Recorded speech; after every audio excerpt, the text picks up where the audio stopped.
Welcome students to my channel. Dear students, जैसे कि आप जानते हो कि मैं आपको डाटा कम्युनिकेशन एंड नेटवर्क्स जो आपका पीजीडीसीए का कोर्स है, जिसका कोर्स कोड है PGD 1104, वो करवा रही हूँ। अगर आप सिलेबस में देखो तो आपके सिलेबस में यूनिट 1 में आपको क्वेश्चन है, that is protocol hierarchies design issues for layers. ठीक है, तो मैं आपको आज जो है वो लेयर्ड अप्रोच करवाने जा रही हूँ। ये मैं आपको फ्रोजन की बुक से करवाने जा रही हूँ। ये बहुत इंपॉर्टेंट और अच्छी बुक है, जिसकी बहुत अच्छी लैंग्वेज है। आपको गूगल पे ये जब आप डालोगे data communication and networks by Forouzan, तो आपको इसकी PDF मिल जाएगी। तो इस लेक्चर में, इस वीडियो में मैं आपको करवाने जा रही हूँ लेयर्स के बारे में। तो जो स्टूडेंट्स नए हैं उनको मैं बताना चाहती हूँ कि आपको पेपर में PGDCA का हो या BCA का हो, उसमें नेटवर्क के लिए जो मेन इंपॉर्टेंट क्वेश्चन बनता है वो OSI मॉडल बनता है। ये मैं आपको OSI मॉडल करवाऊंगी। अभी मैं सिर्फ आपको बताने जा रही हूँ कि इसमें 7 लेयर्स होती हैं जिसके थ्रू डाटा कम्युनिकेट होता है। तो first layer is physical, data link, network, transport, session, presentation and application. तो ये सारी लेयर्स हम करेंगे, लेकिन आज मैं आपको जो आपके सिलेबस में है, that is what is layered architecture, वो करवाने जा रही हूँ। तो डियर स्टूडेंट्स, जैसे आप देख रहे हो कि दैट जो OSI मॉडल है, it is based on 7 layers जो मैंने अभी आपको बताई। ठीक है, सो इन फिगर 2.3 जो मैं अभी आपको फिगर दिखाने जा रही हूँ, इसमें अगर आप देखोगे the layers involve when a message is sent from device A to device B। ठीक है, तो जैसे मैसेज ट्रेवल होगा, तो लेयर्स के थ्रू कैसे ये मैसेज ट्रेवल होगा वो हमें पता चलता है लेयर्ड आर्किटेक्चर से। So as the message travels from A to B, it may pass through many intermediate nodes. Intermediate nodes means non adjacent nodes. जैसे कि अगर हमारे पास 3 nodes हैं A, B, C, डाटा हमने ट्रांसफर करना है A से C, तो अगर हम A to B फिर B to C करें, that is intermediate. So these intermediate nodes involve the first 3 layers of the OSI model. तो मैं अभी आपको डायग्राम दिखाने जा रही हूँ। जैसे कि आप डायग्राम में देख रहे हो, this is device A and this is device B। Layered architecture करने से पहले आपको पता होना चाहिए that what is peer to peer protocol. जैसे कि आप देख रहे हो यहाँ पे गिवन है peer to peer process. So at the physical layer communication is direct. Suppose device A, अगर डिवाइस ए है, उसने डिवाइस बी को बिट्स ट्रांसफर करनी है यूजिंग इंटरमीडिएट नोड्स, तो जो हायर लेयर्स होती हैं, at the higher layers communication must move down through the layer on device A over to device B. ठीक है, तो जो कम्युनिकेशन है वो कैसे होगा, पहले जो एप्लीकेशन लेयर से, मीन्स जो हायर लेयर है वहां से सेंडर साइड में हायर लेयर से लोअर लेयर की तरफ डाटा जाएगा। यही इस लाइन का मीनिंग है। Once again I repeat, at the higher layers however communication must move down through the layers on device A। तो एप्लीकेशन लेयर से प्रेजेंटेशन लेयर, प्रेजेंटेशन से सेशन, सेशन से ट्रांसपोर्ट, ट्रांसपोर्ट से नेटवर्क, नेटवर्क से data link and then physical. फिर उसके बाद ये physical communication means using cables, ये बी मशीन की तरफ जाएगा।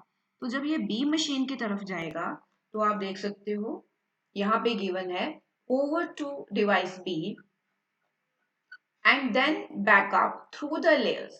At each layer in the sending device adds its own information to the message it receives from the layer just above it and passes the whole package to the layer just below it. Means ये जो हमारे पास application layer है, ये अपनी इसमें information डालेगी।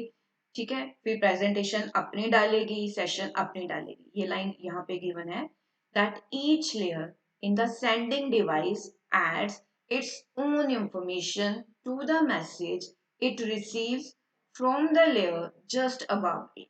ठीक है, and passes the whole package to the layer just below it. और अगर हम दूसरी साइड पे देखें at the layer 1, the message is converted to a form that can be transmitted to the receiver device at the receiving machine. जैसे B जो है वो receiving machine है. अब इसमें क्या होगा, जो मैसेज है वो अनरैप होगा लेयर बाय लेयर. मीन्स जो फिजिकल डिवाइस को मैसेज चाहिए वो अपने पास रखेगी इसको अनरैप करके, और then it passes it to the data link layer. फिर डाटा लिंक लेयर किसको पास कर देगी, नेटवर्क को. नेटवर्क किसको पास करेगी, ट्रांसपोर्ट को. ट्रांसपोर्ट किसको करेगी, सेशन को. जैसे कि यहाँ पे लाइन गिवन है that at the receiving machine the message is unwrapped layer by layer with each process receiving and removing the data meant for it. Means जिस डिवाइस के लिए ये डाटा है वो अपने पास रख लेगा और फिर उसको अपने अपर लेयर को पास कर देगा. For example layer 2 removes the data meant for it, then passes the rest to the layer 3. Then layer 3 removes the data meant for it and passes the rest to the layer 4 and so on. So this is your layered approach. कि जब दो machines आपस में, दो nodes आपस में communicate करना चाहती हैं तो सेंडिंग साइड से जो डाटा है वो अपवर्ड से डाउनवर्ड की तरफ आता है. अपवर्ड लेयर्स अपनी अपनी इंफॉर्मेशन डालती हैं और सेंडिंग साइड पे जो होता है वो जो मशीन्स हैं अपनी इंफॉर्मेशन रख के अपने अपर लेयर्स को बाकी इंफॉर्मेशन ट्रांसफर कर देती हैं. तो this is your layered approach. Next आपके सिलेबस में है that interfaces between layers. So the passing of data and network information down through the layers of the sending device and backup through the layers of the receiving device is made possible by an interface. कि ये सारी जो communication होती है upward से downward and downward से upward वो किसकी हेल्प से होती है, इंटरफेस की हेल्प से होती है between each pair of adjacent layers. जो आपस में ये जो लेयर्स हैं देख रहे हो ना यहाँ पे वर्ड गिवन है इंटरफेस, इनके बीच में जो भी कम्युनिकेशन है वो यूजिंग इंटरफेस हो रही है, राइट. सो ये एडजेसेंट लेयर्स के बीच में जितनी भी इंफॉर्मेशन है वो इंटरफेस के थ्रू हो रही है and each interface defines the information and services a layer must provide for the layer above it. So well-defined interfaces and layer functions provide modularity.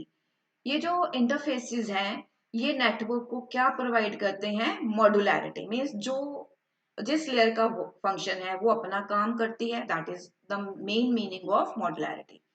So as long as a layer provides the expected services to the layer above it, the specific implementation of its function can be modified or replaced without requiring changes to the surrounding layers. तो ये आपके syllabus में था that what are the interfaces, ये है ना आपके syllabus में, that is design issues and interfaces. तो आप इसके लिए ये वाली जो डायग्राम है जो मैंने अभी आपको दिखाई फ्रोजन की बुक से आप बना सकते. So I hope कि आपको layered approach पता चल गई होगी. The interaction between layers in OSI model, peer-to-peer process. अगर आपको ये वीडियो अच्छा लगा तो आप अपने कमेंट के थ्रू बता सकते हो, मेरे चैनल को सब्सक्राइब कर सकते हो और रेट और रिव्यू कर सकते हो. इस वीडियो लेक्चर में इतना ही. नेक्स्ट वीडियो लेक्चर में मैं आपके साथ डिस्कस करूंगी organization of the layers and exchange of the messages, encapsulation. ये सारी जो चीजें हैं ये आपकी layered approach में आती हैं. फिर उसके बाद हम करेंगे OSI reference model जो बहुत important है from paper point of view. इस वीडियो में इतना ही. Thanks a lot.